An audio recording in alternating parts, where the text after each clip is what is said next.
Ngaku Jebul Reng. kuningan. Wah dintup tenan nek Nur, Pak. Iki Kok ana tempe tambane bosok kae Nur? Biasane tempe bosok dileletne nu biasane mari. Lah, Tempemu kuwi lho. Tempe kula ya iman-iman banget. lah sapa sing gelem tak leleti? Duh, wah lara tenan iki wah. Wis. Iki bangsane apa ya rumah saku kudu tawon iki. Wah, Jan Heri iki gawe gara-gara engko ki mbok sebari ri ngomong. Men ora kerasan.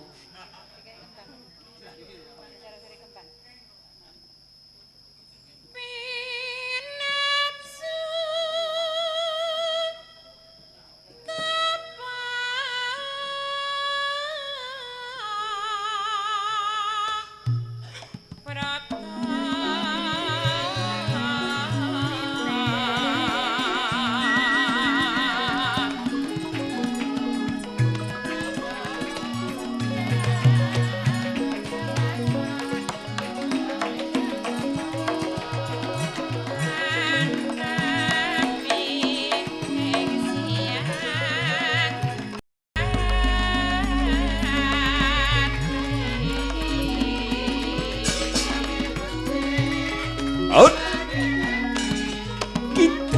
Kitlang.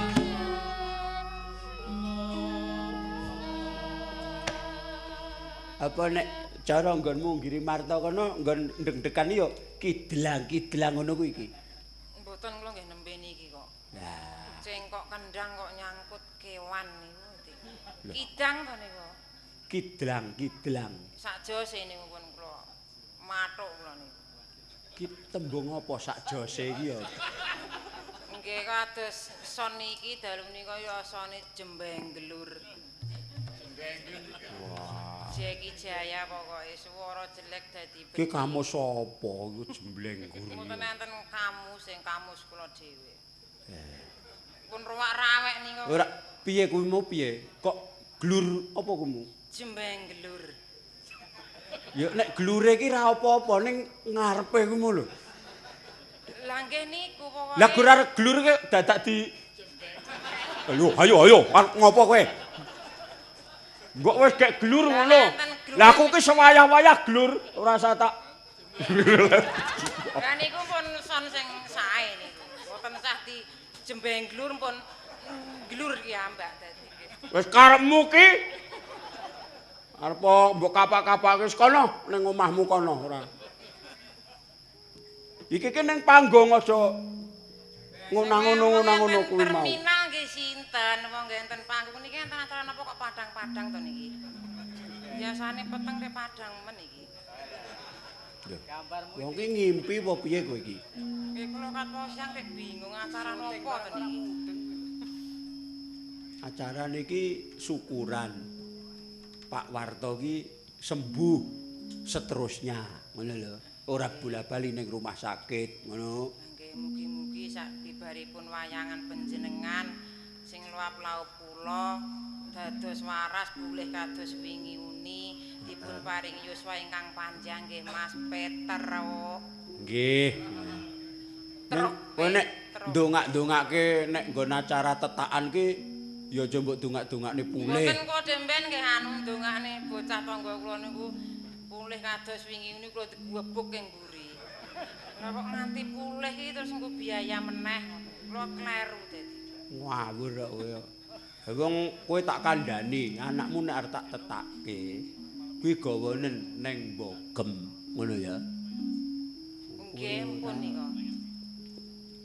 Ning duwe dhuwit ki Bogem kena, Jepara kena, ning Bali ki malah diukir ning kono. Gambari leak. Wong kula niku wong nggih mboten keduwitan. Lah kowe kuwi kok nyuntikke irunge Kula malah melu anake ning Bogem ora. Wong irung bangir iki lak ya ditambahi daging nggon lengen apa nggon peteng apa nggon apa itu ditempelke irung. Lah ora kula nggetheke anak niku eman-eman timbang mubadir. Lah iya tok disambung. disambungi. Yayi kakung ki irungku kok pijer cengar-cengir ae iki. jebure daging king niku wau. Kandhani ya. Terus ke?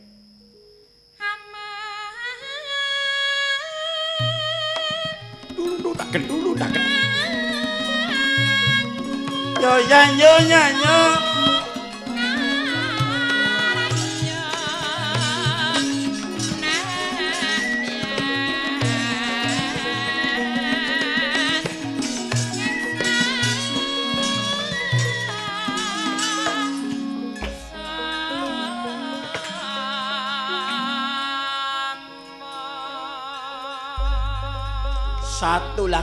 Satu lagi apa Dendang Semarang. Dendang Semarang men kepenak. Dadak teluntung. Yo, Yuwarti Karnen. Angger ming meneng wae tak wangkis lho.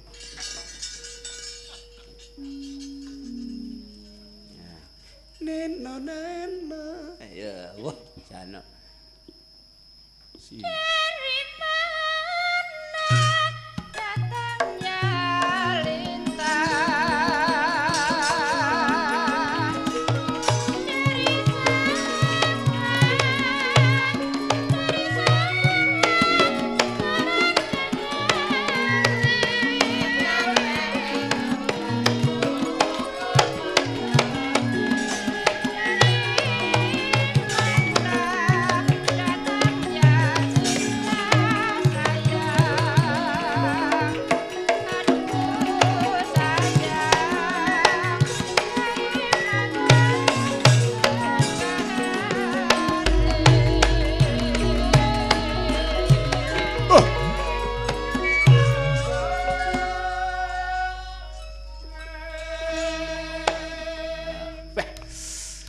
Nene tak dritaki ditang tok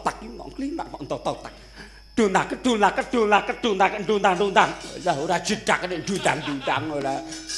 Wah, arek kabeh kok dundang ngono kok ya pas ya. Ndek mben ki Nur ki arep niru-niru ngono, dundang kebablasan. Malah bandang. Ayo ngentup meneh iki engko. Sengit tahu.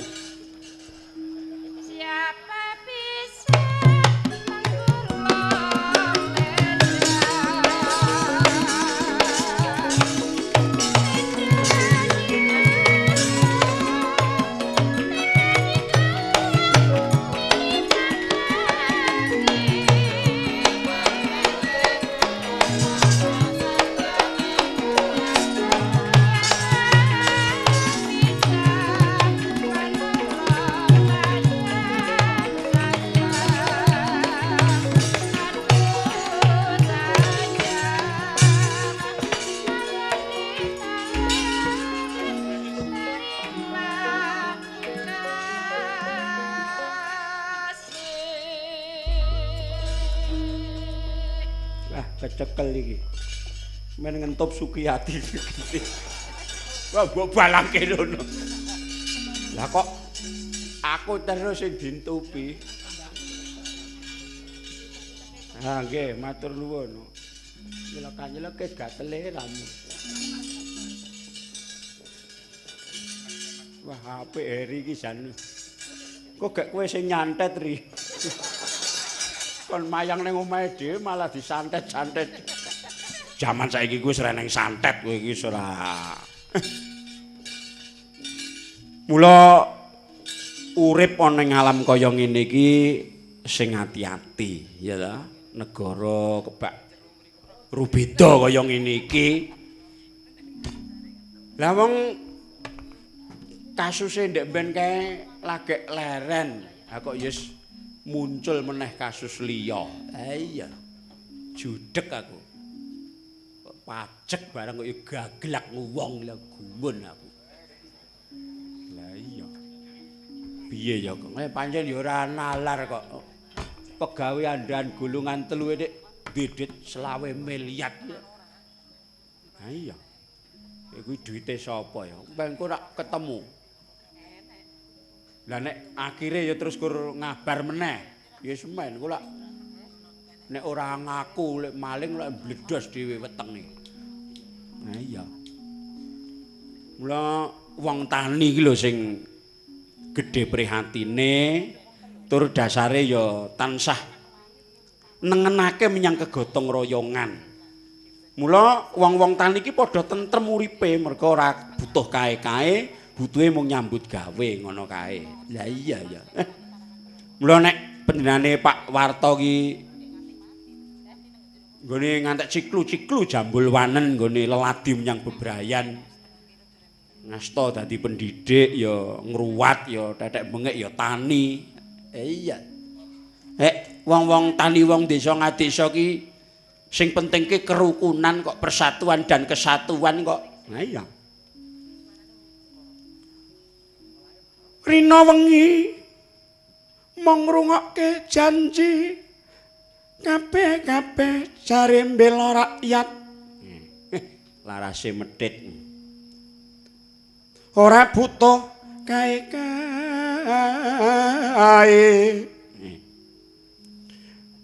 Nanging padha gedebus tekan nggone akeh ngapusi arta pangkat lan derajat tansah terus diburu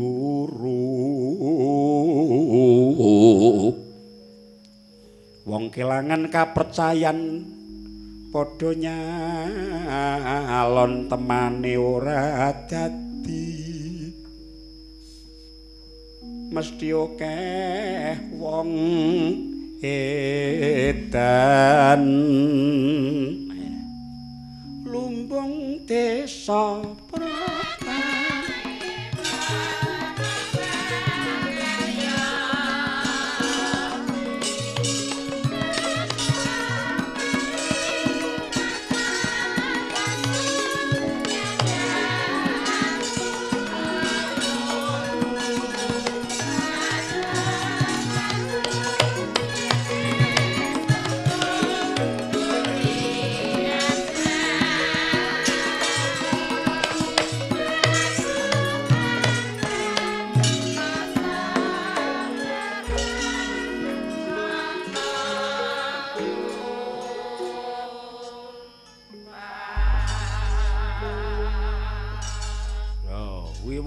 gawe lelagon ki ming sederhana ngono kuwi wong biyen ki. Lumbung desa protani padha makarya. Pur gampang to, Gong. Ayo. Lumbung desa protani padha makarya. Makarya. Lumbung desa protani padha makarya. Lumbung desa protani padha makarya. Makarya kok makarya. Lumbung kutha reng. Lumbung kutha. Lumbung kutha prapangarsa ambudaya. Ayo di ngolah seni adiluhung murih maju. Ayo yu gelar wayang lestari terus angembang. Ayo kan para dalang terus tumandang ngolah wayang. Wih. Nek lumbung gunung, Gong. Lumbung gunung prapriyagung nggo pepayung ayo yong lha iki padha unge ngono jujur temen alus pinter tur ya bregas ayo mas dasar tegas sing ra bener terus ditabok ayo mbak kedak-gedek sing korupsi sambrom mledek bocah ra muni iki sing apik. Sengit kok aku kok. Ngantek gonjang-ganjing regan larang apa-apa larang. Duit golek-golekane angel nek wis oleh duit ora aji. Nek kono ming do korupsi wae jaduk bedel ndiase. Coba saiki diteliti. Nah. Tinitah dadi wong urip ki mesti akeh-akeh korupsi, Gong. Nah, kowe rasah ngelokke sapa-sapa, awakmu dhewe telitinen. Ayo, kowe korupsi apa ora? Ayo, kowe. Ya tetep korupsi ya. Kowe ndek ben bayar yoga mbok kurangi 5.000. Ayo. Kowe korupsi apa ora? Ayo. Oh, sing kudune 100 terus dadi 95. Apa kowe ngerti? Ngerti, len jujule ning kon pom bensin. Bejaji yo. Kabeh kowe nek oleh kesempatan mesti korupsi. Lah mung mergo dapurmu ora oleh kesempatan kok. Coba kowe manggon ning nggon daringan kebak duit miliatan kok ngono kae. Nek ora giduh atine ora melu kemleler tangane nyolong tak roh wonge. Ngono wae. Nek ngono saiki yo breng-brengan wae apa piye? Nek ngono kuwi jenenge ra bener. Engko negarane ora nggo tatanan nek ngono kuwi. Terus saiki sing kudu dipercaya ki sapa? Hah? Arep percaya sapa saiki? Lah iya bener kandhane wong. Apa? Hukum kala mangsa sok ora jejeg pilih kasih. Kowe kelingan ora Mbah Minah? Karo wong nyolong kapuk, wong nyolong semangka, nyolong jagung dihukum. Angger sing miliatan kok uange kok terus ilang. Engko anggris kira-kira anu terus pringis teko. Lah iya ya anggere gondol duit kok terus ilang ya, Gong. Mulane kuwi. Kuwi apa kuwi?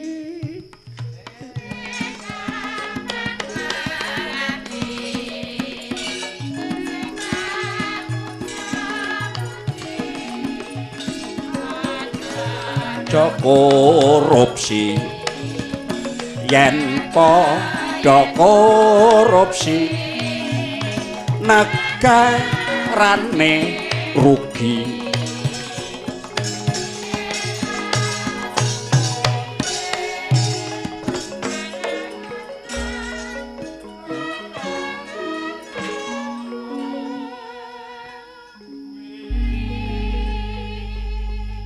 Aku nek curiga, nek enek sing ngobah lambene nek ora padha kancan.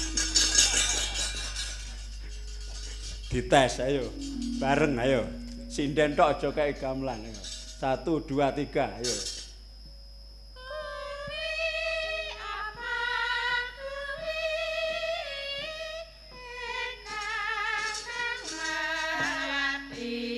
Ayo aja ngingetke lambene kancane. Lihat ke depan.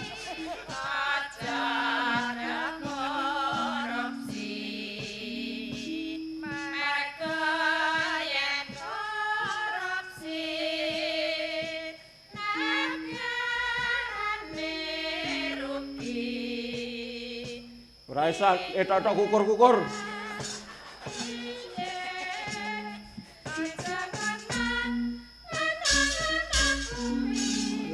Sik Nur sing cetha gur nggon ngono-ngono tok. Jenengan mboten mireng kok. Ora krungu apa, kowe iki isamu gur nggon ngono-ngono. Wah. Wong kok senengane gur. Lah wong senengan kula nggih di ngono-ngono. Wah, kaya diwarai wah. Ngono-ngono. Ya di ngono-ngonoke ya kenen nek bocah-bocah wis turu. Ngono-ngonoke. Mbok peloke iki donekke jare kaya ngapa pelok. Nah, ket mau ora muni pelok. Pelok barang.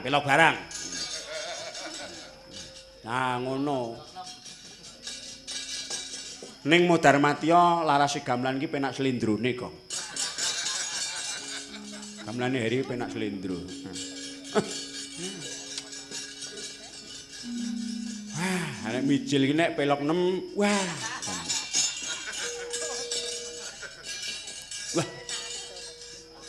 Anggris malik menyura kutut manggung. Weh.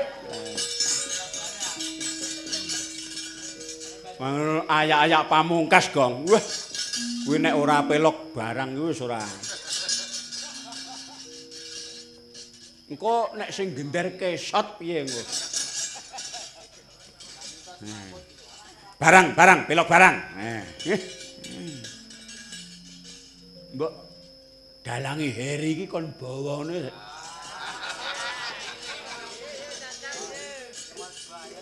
Ngopo? Mangsaku nang endi to, Nduk? Kowe ngengejangan. Dalang kok ngengejangan. Oh ya. Rumangsane nek Pak Purbasmara ngono ki nek ning omah ki rumangsane terus ora ngejangan, ora ngresiki piring ngono. Oh, aku nek bangsa kok ngono ki gawe aku. Apa nek dalang iki terus kaya ndara ngono. Kancaku ki nek dalange kaya ndara ngono. Wah, anggere lagek payu ngono. Wah.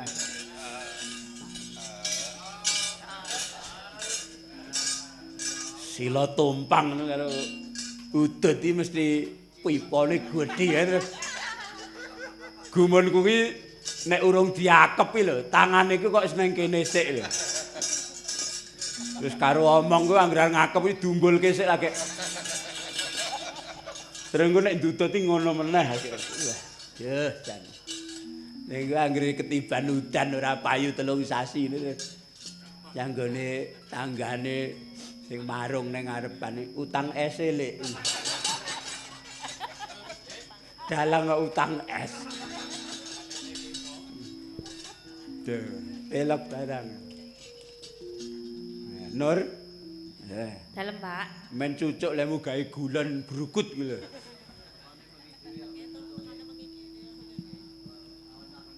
Nggih, ngono ngeten iki nggih nek pane adem-adem nggih anget to, Pak. Mboten ki sisa nek blewek-blewekan ngeten iki lho. Wah, tembunge blewekan kok. Lah jenengan wau kan ngendika blewekan. Ya iki men nganggo kutu baru apa kuwi? Kutu baru. Nggih. Ngono kuwi sing apik. Kok mau nyinden ki saka ngendi sik tak roh sik. Mau kok sewengi kok laku loro ki? Wau saking Bendosari. Bendosari Sukoharjo? Nggih. Campursari? Mboten Klenengan. Ya ampun. Nggone wong apa kuwi? Miskram? Nggene tiyang mantenan. Oh, mantenan. Wah, lho nek sinden ki nek lagi payu ki kok ngono kuwi. Ya.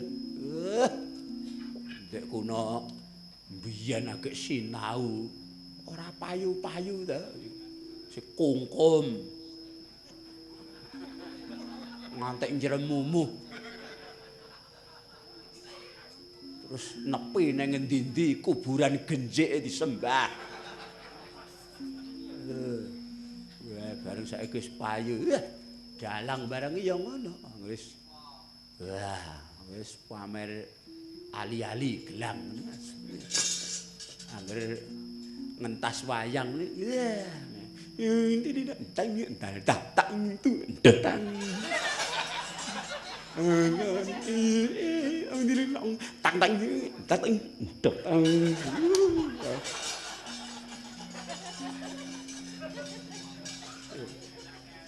Wah, anggere wis sura karo keterak poso ngono ki lemari dijunjung wong.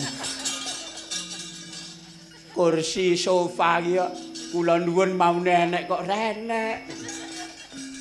Kursi bareng kok kadol. Iya Nur, bela barang ayo. Nganggo bawa sing apik. Napa? Eno nano. Iya. Puji wat nggih. Heeh.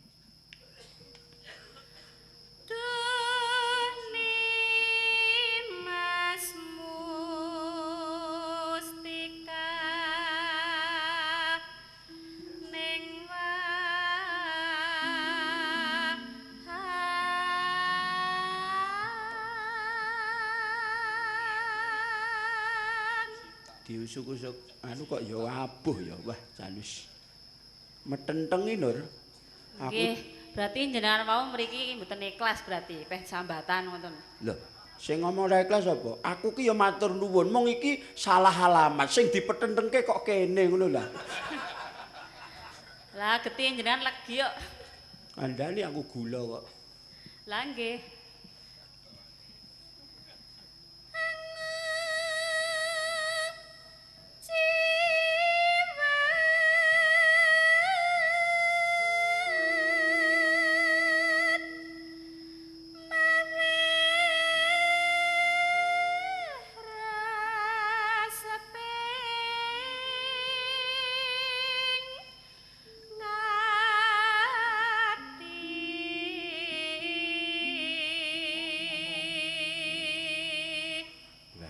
piye kanca-kanca Joko Sabto Melet Wiyana. Nggih. Nggih. Aku tak njaluk penemune iki nek Nur dijak nehnu piye? Setuju ora? Setuju?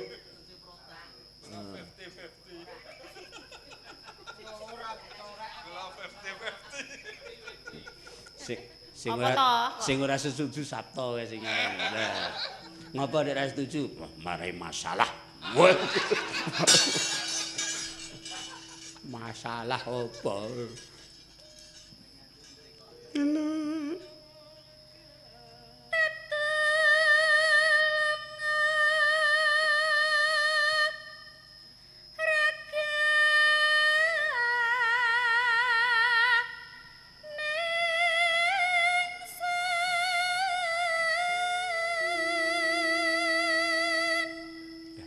Saya apik ya, Tru.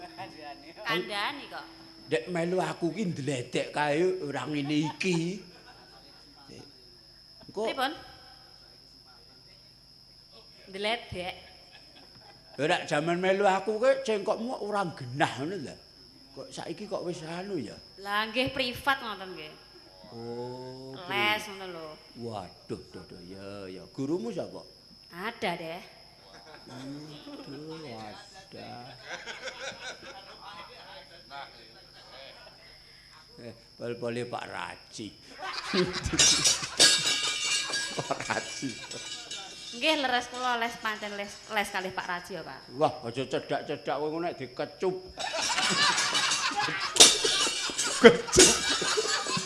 Mboten mosok nggih dosene arep ngecup kalih mahasiswane mboten. Padake jenengan wae. Ndang apa aku? Ah, kula ngertos mireng-mireng jenengan niku ngajari gender kalih murid jenengan komburi ajari alus diambungi. Oh, kowe iki kleru alamat. Kowe iki Bambang Sis. Lah wong cirosne Pak Purbo ngoten kok. Ngene lho. Nah, Pripun? iki upama to, iki upama Petruk iki Bambang Sis sing gender kuwi. Nggih.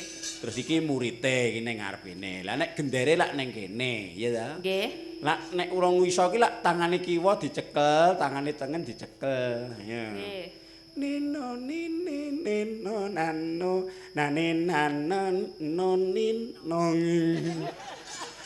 Nonin nonon nek none nonin nonin nong. Nek cenanangan to. Lah tek enjong ngene iki.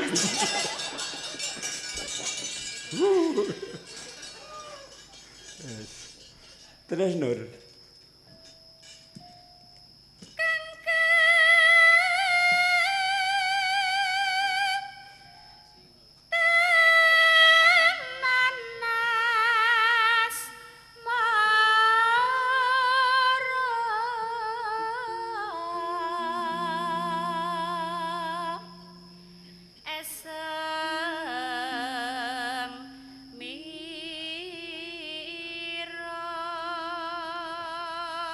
Melu neh, wani ngundhaki 50 aku. Wah, wis. Apik tenan Nur saiki Nur. Lah kok ndek menika kula pas nderek jenengan bladekan rong bengi kok 1 tambah 1 jawabane setengah. Lho. 1 tambah 1 iki lak 2 kudune. Nggih. Terus? Lah 1 setengah niku. Lho, lah kowe ora ngerti. Zaman nang Yojo kowe lak utang duit aku. Kapan? Mboten mawon. Iya, mula tak jupuke saka kuwi. Ngene bareng dilungi iki niliki iki ngantek tekan kidul masjid iki. Dadi nanti ora padha. Kon jengkang-jengking kok ya ora padha kok.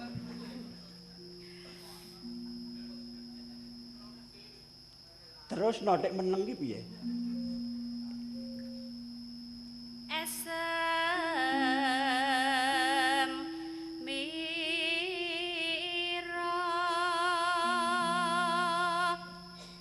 nyerenake krah lan lesu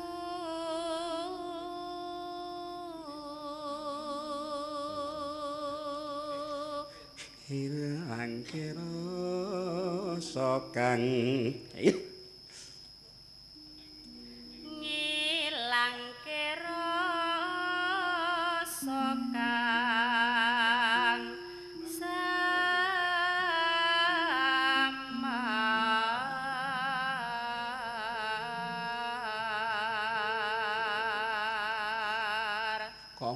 dihubungi angel ra jamak. Apa? HP-ne kuwi. Dek ben tak bel tut ngono kok wangsulane, maaf. Handphone yang Anda hubungi sudah terjual. Nggih mboten enten dosa tok ngoten. Lah ndek men mbok dol ora HP-mu? Mboten. Ya wis. Kul genah ya. Sone nek melu aku dirapeti neh ngantek tekan ngendas kene. Gulane kuwi terus ditaleni dhuwur mbun-mbunan kono. Oh, kaya mati no dipocong. Lah kok ndek ben ke petuk ning Sukoharjo ke maune ya biasa ngono kuwi, terus tekan nggon tenggak, rada ngisor tenggak kene. Lah kok saiki wis brunjung kan kene. Somben petuk neh ke mbok taleni dhuwur.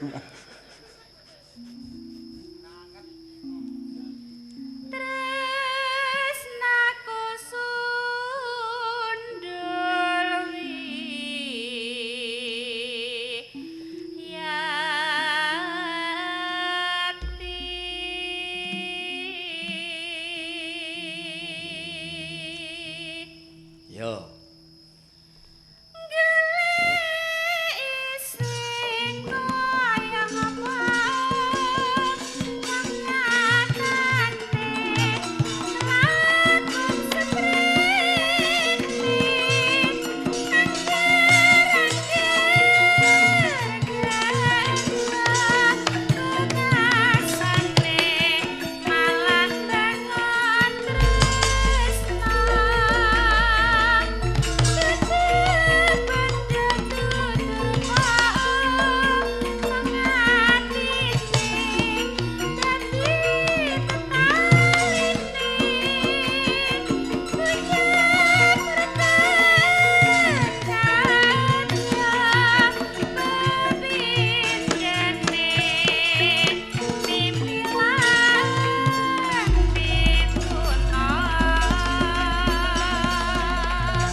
Nglengkeng ini mbok aturke sapa, Gong? Ya Mbah Darno Ndulukan, Pak War, Mas Bambang MC.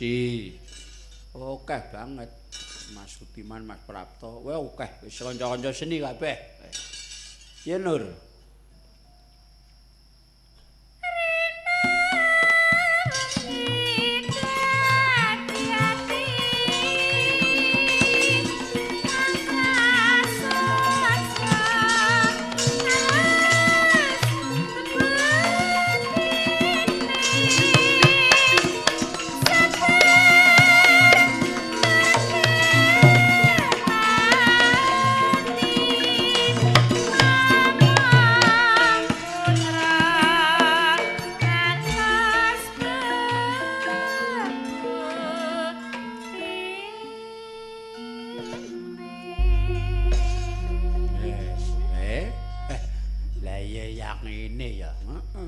Jenenge iki wong Jagong kok.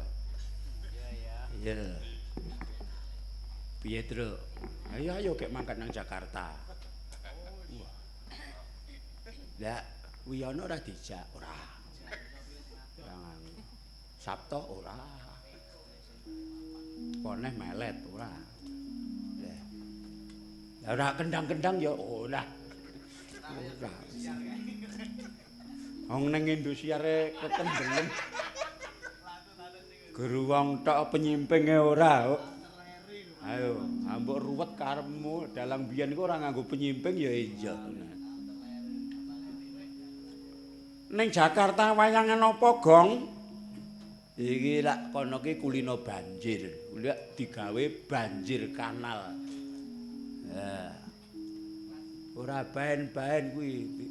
Banjire kanal iki diresmekke. Wah, ning ngono ya dhuwit tok lho, dhuwit dapurmu kuwi ya. ngono kuwi ayo kare walak-walak. Iya. Wah, peresmian banjir kanal ngono ki terus lakone apa, Gong? Lho, Rama Tambak. Oh, kok ya sesuai men. Sesuai metu jangki srana. Oh. Sukiyati dijak. Aku wedi nek meteng kok.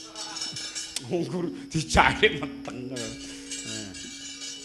Iki jamane wis saya maju ketoke Ndara Permadi ki sedih merga tekate Ndara Bratasena sing mempeng saben dina mung tansah cecaketan karo Begawan Durna.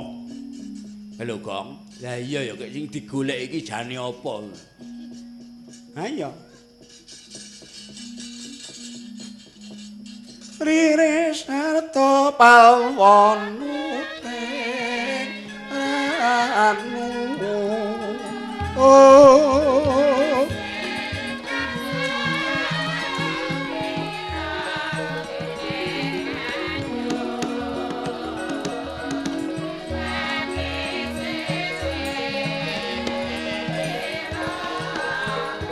Oh,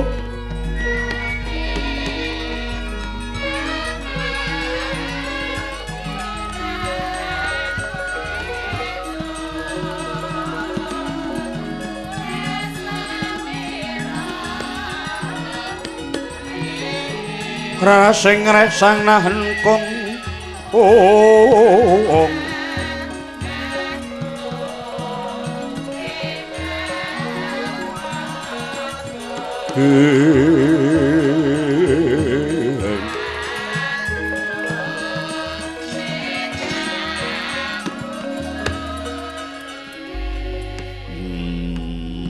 Papu Kunti, tekadku wis golong, setyaku wis giling nggonku darbe gegayuhan ngudi kawruh kasampurnaning dumadi.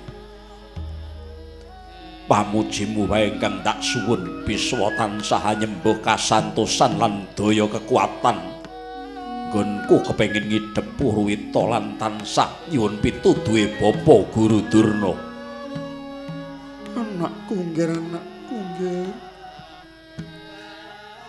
Yekti ora kleru tekadmu nggonmu tansah kepengin ngupaya kasampurnan jeriku kawruh ingkang sanyata. Nanging anakku nggih ora gampang kelakone awit ingkang dinarani menungsa ingkang sampurna iku sayekti wong kang wis kalih saka Allah kula. Mula wanti-wanti pitungkasing pun Ibu Mara Gage pidhangetna ya nggih.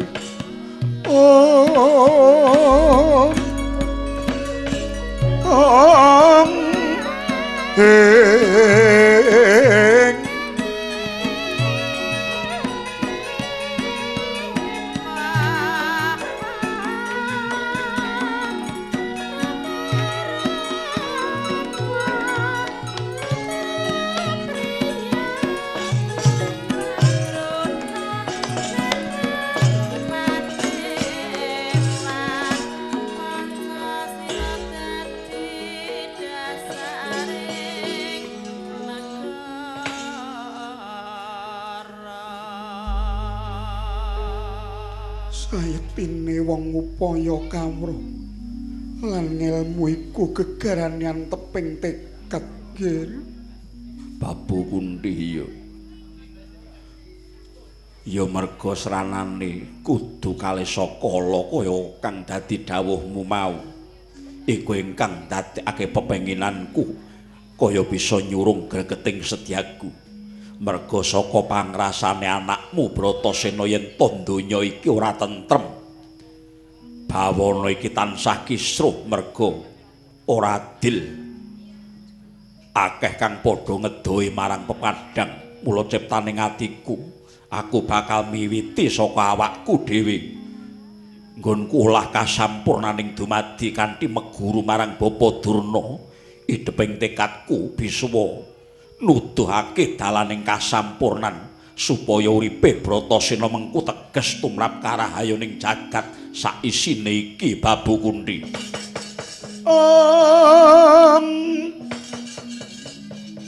Sarating pandam sumuluk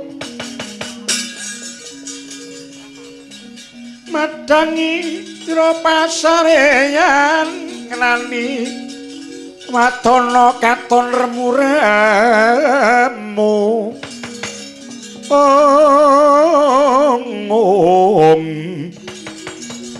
kalingan ngarangan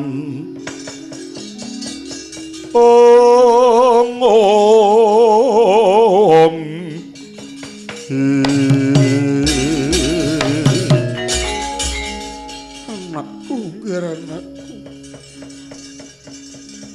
yen pancen mangkono aja kendhat tetepno pangestimu tak dongakake saka kaduhan Biswajaya uripmu nyangung ing kadung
Astinamaka Prabu Duryudana ngandika winuring semu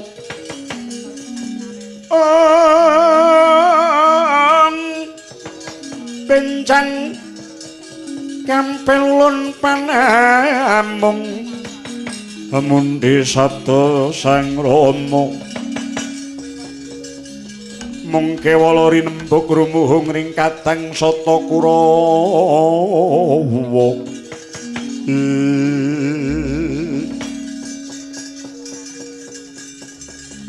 Paman Harya kula wonten pangandika ngadhawuh nadyan pun marambah makaping wolawali anggih ngandika gawe srana patining Pandhawa ning nyatane mboten kelampahan malah ngunguning raos kula dene dinten mangke Bratasena namung tansah caketan kalian Bapa Guru Durna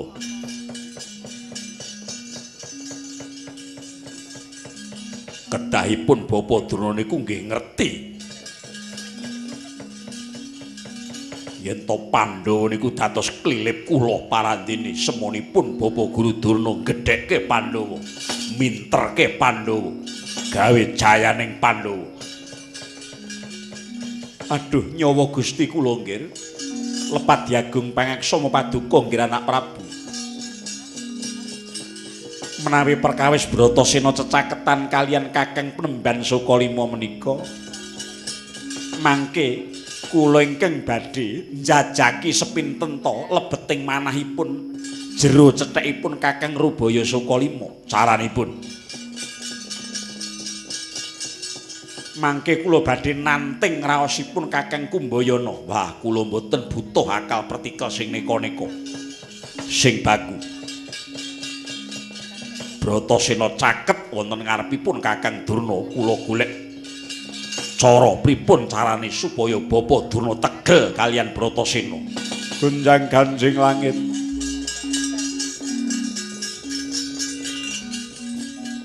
Langit kelap-kelap katon lir kincanging sang mawe gandrung. Duh nggih. Nggih. Menawi kepareng paduka mekaten.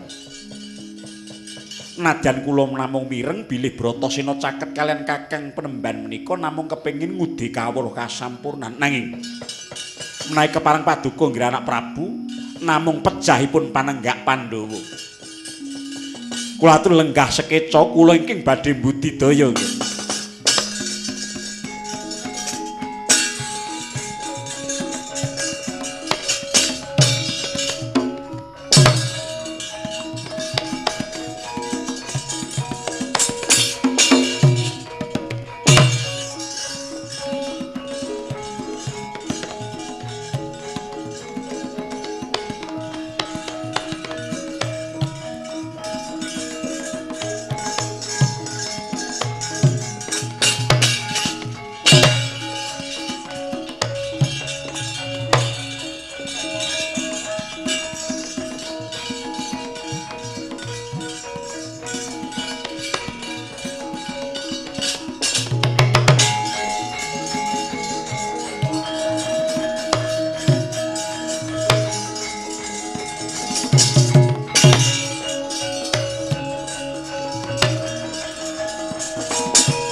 Pandhita karya wangsit mindha kumbang ajabing tawang susuh angin ngendi nggone miyang galih kangkung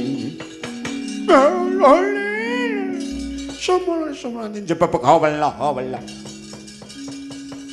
kita nawung katyana parigawe apa Suman Kakang Penemban aku ora bakal mindho gawe nggonku matur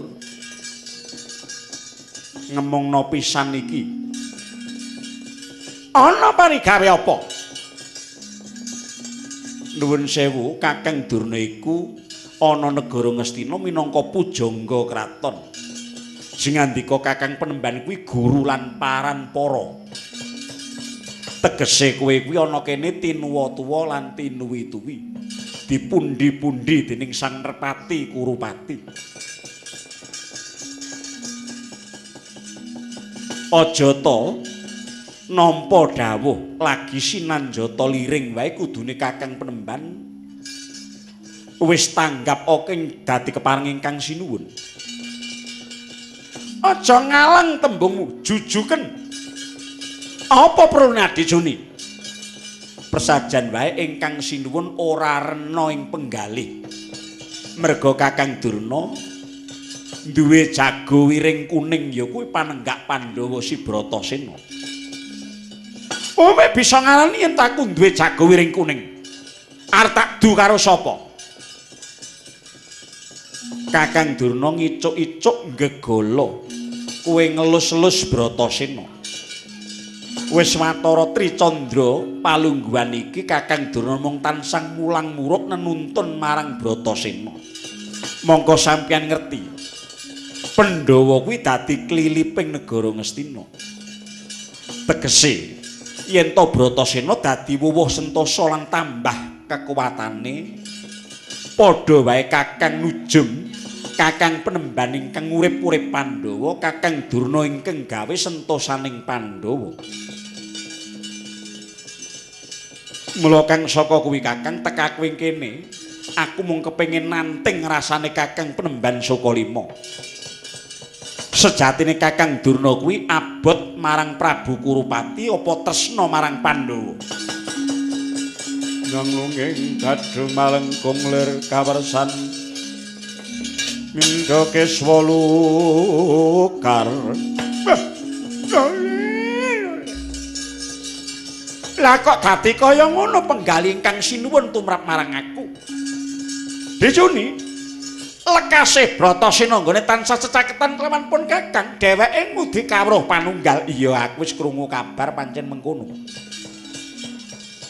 Mbuh kawruh apa lan ngelmu sing kepiye ning nyatane Kakang Durna wis bisa nyentosake Pandhawa. Lah kok dadi katambah saiki kowe tetep bakal gedhekake Bratasena tegese Bratasena kuwi kekuwataning Pandhawa.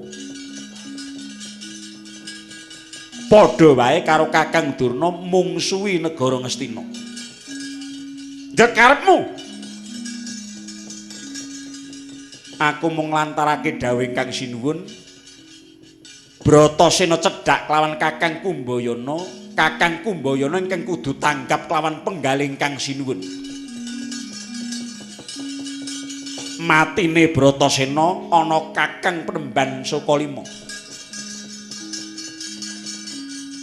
Apa mbok kiraku ki jagal menungso? Pandhawa tak tresnani, Kurawa ya tak tresnani. Pandhawa tak wulang, Kurawa ya tak wulang. Sok glogok banyu ngejun, kabeh tak suntak. Mung kari sesa-sesa penampaning para putra siswa menyang gurune. Penganggepe murid menyang Dwija. Iya, aku ora butuh gunem kang ayawara sing baku. Rening dina iki Bratasena lagi percaya kelawan Kakang Durna, kapercayane Bratasena marang Kakang Durna kang mengkono mau gunakno kanggo gawe cilakane Bratasena. Tak enteni ana kene nek Kakang Durna ora bisa nindakake perkara iki, Purbawasih Samupati uripmu ana patih sengkuni.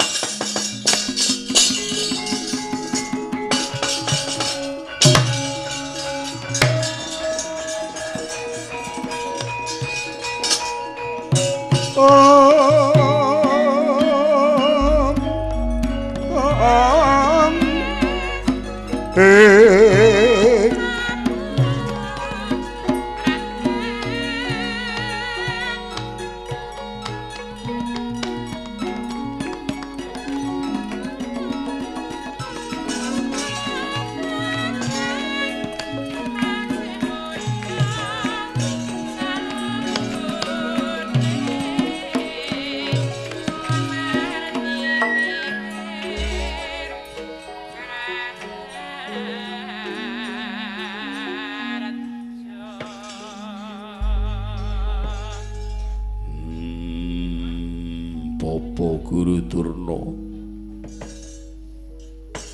areh ning wis golong gilik lan mantep tekadku nggonku percaya marang Bapa Guru Kumbayana mula aja dadak nganggo ewuh lan pakewuh ribeting rasa nggonmu bakal medharake. Areh ning nyatane mung kari kawruh panunggal ya Panjing Suruping Pati mulyaning Sangkan Paran ingkang durung mbok paringake marang aku. Mula Bapa Guru Durna aja dadak nganggo reringa. Bratasena wis saguh ngidhep Purwita marang Bapa Guru. Apa sak dawuhmu bakal tak tindakake Bapa Durna? Anakku ngen, anak. Ya ya. Pancen kowe sing tak tresnani ya ngen. Kawruh panunggal ya ingkang minastan sastra Jendra Hayuningrat ya sastra cetha paripurning wangsit kuwi dudu ngelmu baen-baen. Sira iku satriya tumrap para satriya ingkang gayuh marang kawruh kasampurnaning dumadi mono kudu wis bisa nguwalake bebandan kadonyan. Wong meguru mono kudu lambaran guna, sudira, susila lan anuraga. Guna tegese kepinteran, sudira, su kuwi tegese luwih, dira kendel, prawira tatek tenggon ngadepi apa wae. Susila tegese patrap kudu bisa nglungguhake tindak tanduke. Iya. Anuraga tegese anut ing raga, jer. Raga kuwi asale mung saka bumi, geni, banyu angin, ingkang uga bakal bali menyang mula-mulane. Mula ngger, apa pancen syarat-syarate mau wis mbok sagui lan kira-kira apa kowe bisa nglakoni? Bah, yen to pancen kawruh panunggal mono kudu tinuku kanthi laku. Aku saguh najan mbok dawuh munggah gunung mudhun jurang nyemplung dahana murup, aku ora bakal wegah. Ya. Ning ana bebanane, Nger. Bebanane apa? golek ana kayu gong susu ing angin ingkang mapan aning Gunung Candramuka. Manganjur lakuning angin. Kuntara kraning ngarga pura gurnita. Wah. Yen to pancen mangkono dawuh Bapa Guru Durna. Besok dadak ngenteni apa aku njaluk pamit sing prayitna ngati-ati lakumu kan.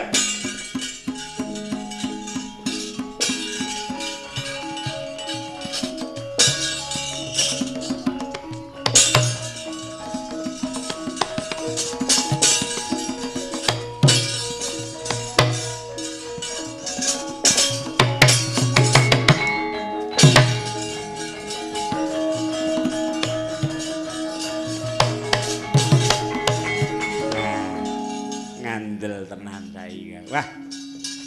Ya. Aku ngerti yen to Gunung Candramuka ki alas pengalapan bebasan satu mara satu mati jalma mara ketiwasan. Ora urung Bratasena mlebu ngalas Candramuka bali mung karyaran. Ora percaya karo Begawan Durna ku arep percaya karo sapa? Iya. Ora ujar akal yen to Bratasena mati tenan. Mundhak belanjamu. Nek perlu nadyan Kakang Durna wis tuwa kempong pira Jambulwanen nek kepengin rabi putri ayu kelakon. Aku ki pendhita wis sumingkir saka babagan kadonyan. Bab sing tak lunga ning kuping tak rasake ana ing ilat tak dulu ning paningal kuwi wis tak singkiri. Iya ning sing baku Bratasena wis gelem mangkat tegese aku mung kari ngarep-arep dina patine Bratasena.